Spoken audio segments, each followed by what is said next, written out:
Pull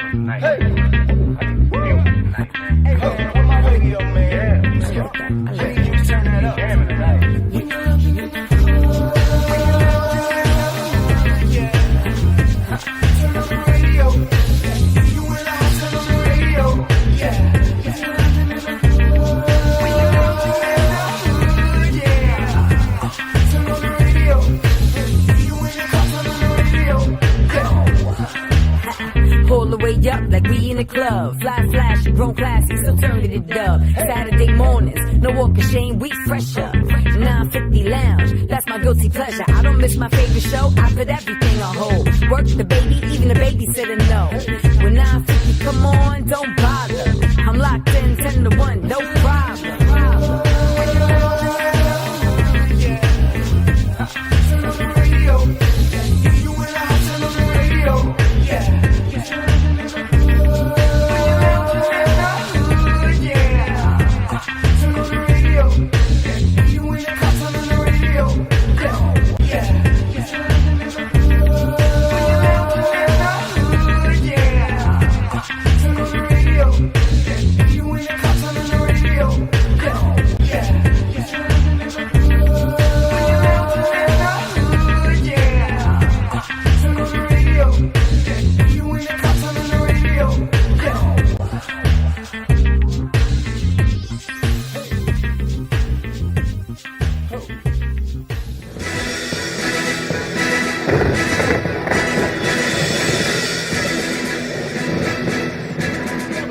Here that if you may or may not know her story, it was well publicized, but she's on a road to redemption and she's done some great things and she's doing some phenomenal things, and she's got a show here at the DSN Network starting September 11th, and I wanted to bring her on for a few minutes to talk about that. Ladies and gentlemen, welcome to 950 Lounge, Miss Kayla Gerdes. What's going on, darling? Hi, thank you so much for having me. Oh, no doubt. That was a beautiful introduction. I appreciate that. I try. Thank you. On a scale of 1 to 10, what I get? Enough of that. Come on, let's go. Okay. Just let me. You all right? Yeah. You okay? Yeah. What's the matter? Wait, you want to talk about something? Huh? I'll let you. You got to talk let first. something off your chest? There's a lot of things I need to get off my chest. I got a new mouthpiece. But Kayla, welcome to the show. I like the aggressive energy. That means you're passionate. So. Yes, thank you. You'll knock him out because you work out. But again, thanks for coming on the show. I know it's a lot, and there's probably somebody who's heard that name and go, I know what that is, but I really want to bring you on today. I know you're very passionate about what's going on in Houston, and I know you're getting ready to make that pilgrimage. Absolutely. And looking for support. Mobilizing people. And I want to talk to you about the show. But let's talk about the show first. Okay. September 11th, you're here at the DSN Network. You're doing something unique. You're doing two separate shows on the same day each week on Mondays. Talk about how you came up with that idea. Okay, well, I'll give you a little background history for anybody that doesn't know, because it's not going to make sense why I'm doing what I'm doing unless you know a backstory. So basically, I am a product of every single failed system. Okay, when systems fail you, the system tries to make you feel as if you're a bad person for your decisions, but we're not. If you look back at how systems fail you from very young, and from the first system ever, school, ACS, anything like that, and so I kind of just want to expose the truth, because I think that people are very disempowered and feel that they're bad or, stereotyped or stigmatized against for making mistakes in their lives. So I want to empower people to look beyond that and actually look at the system. So I'm here to expose every part of the system. I did 5.5 years in prison, so I could speak on it. Okay. I'm a criminal justice reform activist. I am, I do my thing, I'm very vocal, I'm very honest. I use my life and the mistakes that I have made and the horrible decisions that I've made. I expose them, and by exposing them, I give other people permission to not be ashamed. And when you take the shame apart, then we can actually start talking. And once we start talking about truth, then we can actually start changing the system. No doubt. Empowering people. Basically. Absolutely, because all it is having the right tools. It's not that anyone else is special or better than you that is doing it. It's that they found tools that worked for them, and they're empowered by them. And my thing is, I'm doing a book club because alongside this radio show, the things that I talk about, I want people to mobilize themselves. So I'm not speaking, truth to get people to follow me. Please do not follow me. Follow my tools that I want to give you and help me get new ones. Like, I'm not the end all be all. I don't know everything, but I do have personal experience with a lot of things, and I have overcome some things. So I want to talk about that with people. And I really want to mobilize people because right now, this is the shift. I don't know, the end times are here. So, and it's not necessarily that we're all going to die. It's that the ones that are woke are going to be the ones to change the system, and the people that are continue to sleep, I don't know what's going to happen to them. They're just going to stay sleeping. And the name of the show is called Woke. Yes. So you segued in that. You already got radio savvy as it is. You just segued into the name real quick. You just came back from Puerto Rico, and you had a unique experience. I want you to share that with our audience. Okay. So, being, a criminal justice reform activist, I am a part of a national council for incarcerated and formerly incarcerated women and girls. We have a chapter in every single state. And these are hundreds and becoming thousands and hundreds of thousands of women and people that have experienced the system, but, they say those who are the problem are the solution. Right. So being that we have a chapter in every state, I was going on a family trip with my best friend and her family, and I said, you know what, let me bring the council to Puerto Rico because there's no chapter in Puerto Rico. Right. So at first I tried to go the traditional way and, all right, well, what's the process? How do I get into this prison and da. Oh, you got to write a letter, blah, blah, blah. I was like, I'm not doing that. I didn't say that, but in my mind I thought that. So I look up where the Department of Corrections is in Puerto Rico, and I marched right up to them. They weren't going to send them to you, not with your get-a-go attitude. Like, just let her in. I wasn't asking them. I was telling them, like, this is what I'm here to do. I figured that. Hello.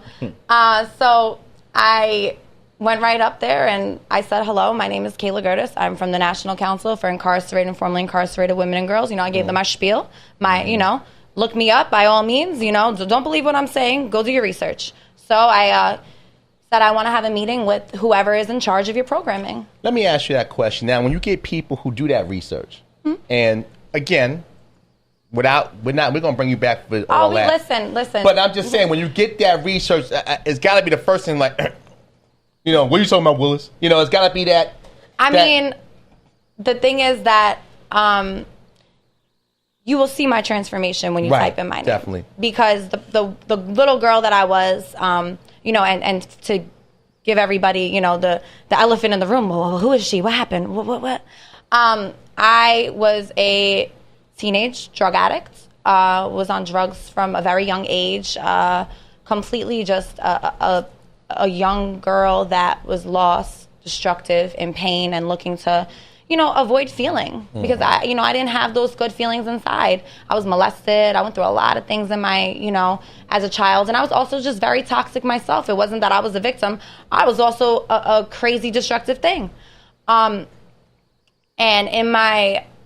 through my addiction, I never really understood the impact that I could have on other people's lives, being so destructive. And it was never a thing for me to drive drunk or drive high or anything like that, because in my culture and in my generation, that was never a thing. So I was driving high. I was on my way to court. It's 9 o'clock in the morning. I'm with somebody that's driving just as high. And, I'm like, you need to pull over because you're going to the wrong courthouse. Now, if anyone doesn't have experience with Xanax, oh my God, somebody will take a Xanax and the lights are on, but nobody is home. You'll be like, hello, go this way. And they're over here. They don't even know what's going on. They're just a mobilized body. So it's very dangerous. So he pulls over. I start driving this big van, and I go to make a 3-point turn. And when I hit the curb, I lost control of the car. And instead of hitting the brake, I slammed the gas. It's like a nervous reaction. Right. And 2 seconds later, I'm through a house. So I'm thinking that I just ran through a house. I'm like, oh my God, what did I do now? And, I had a lot of drugs on me. I was running a prescription ring, so I had a prescription pad on me, actually. A whole bunch of drugs, and it was 420, so you can only imagine what kind of weed, that. Right. So I get in the cop car, I start, boof, swallow, get rid of it. You know, as much evidence as possible has to go. And so I pop some pills, blackout. A couple hours later, I wake up to a lawyer telling me that the person that I hit is dead.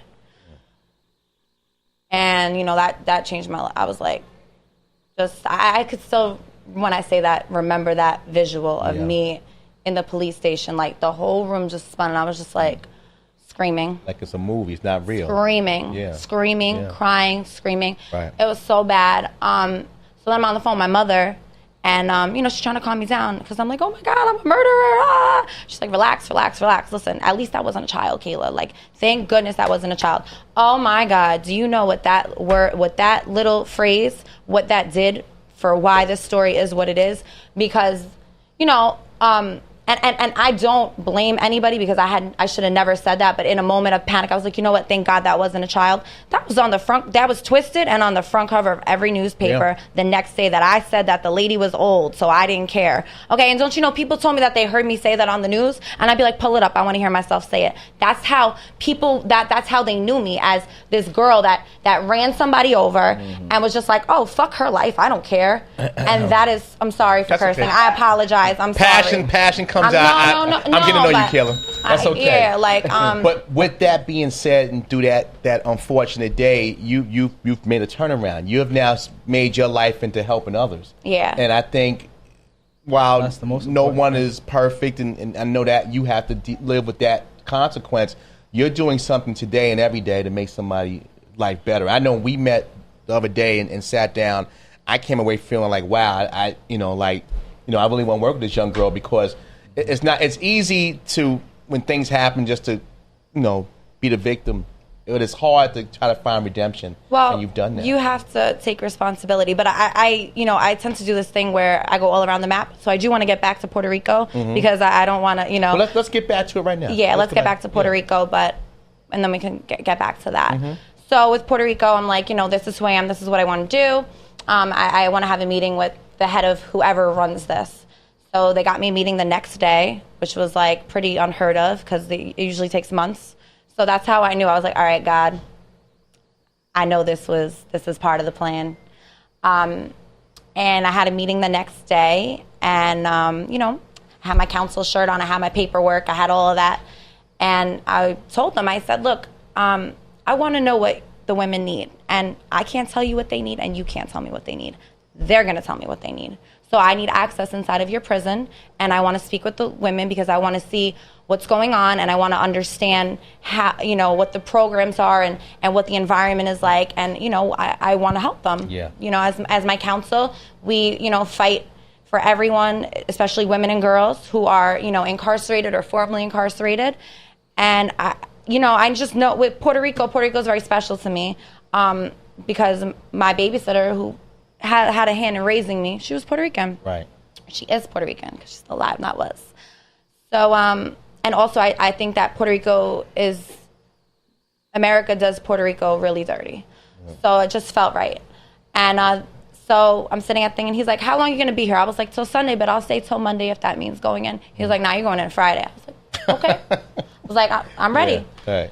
So and this would be my first time going back into prison since being home from prison. Right. And so it was like... How are the prisons down there compared to... Well, I'm going to get to it, Charles. Well, we got a few minutes. All right. So basically, I go in there, and I was given access into everything.